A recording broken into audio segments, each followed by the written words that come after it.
Chapter 5 of The Tale of Benny Badger. This recording is in the public domain.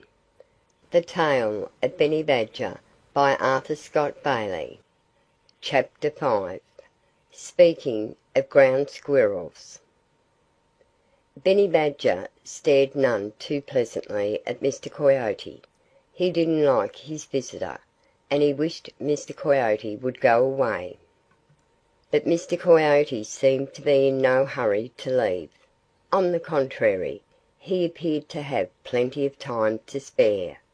And if he noticed the frown on Benny Badger's face, he certainly acted as if it were the most agreeable of smiles.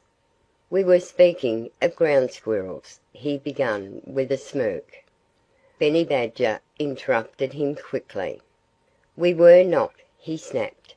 "I haven't mentioned ground squirrels," he growled. Mr. Coyote fell back a few steps. "Well, I know you're interested in them anyhow," he continued, trying to act as if he were quite unruffled by Benny's rudeness. "You can't deny that, for unless I'm mistaken, you've just caught one here."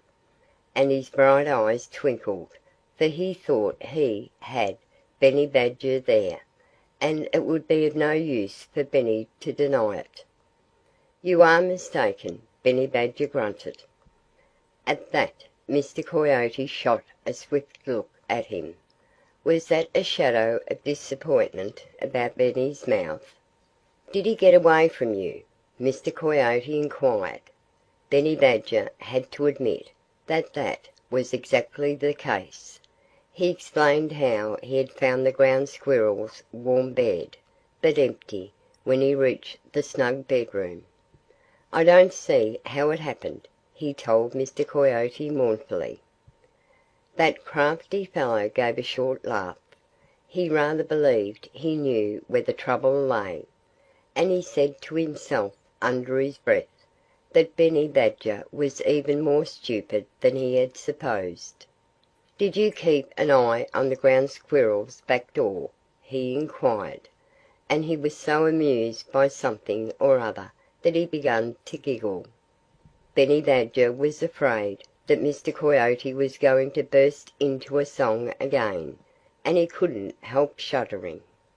"Are you going to sing?" he asked hastily. "I hadn't intended to," Mr. Coyote answered. "But, of course, if you want me to—" "No, no!" Benny cried. "Please don't!" "Very well!" his musical friend replied. And then he returned to his question. "What about the back door? Did you watch it carefully?" he inquired. "How could I?" Benny demanded with a snort of anger. "I can't dig away at a ground squirrel's hole with my head buried in it and watch his back door at the same time. If I stopped digging and went around to the back door he'd be almost sure to run out through the front one. So I'd be no better off. In fact, I'd be worse off, for I'd lose not only the ground squirrel, but the fun of digging too." Mr. Coyote turned his head away and smiled a wide, wide smile. It was some moments before he could trust himself to speak without laughing right in Benny Badger's face.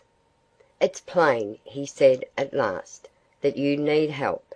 So I'm coming here every night to assist you in the business of catching ground squirrels."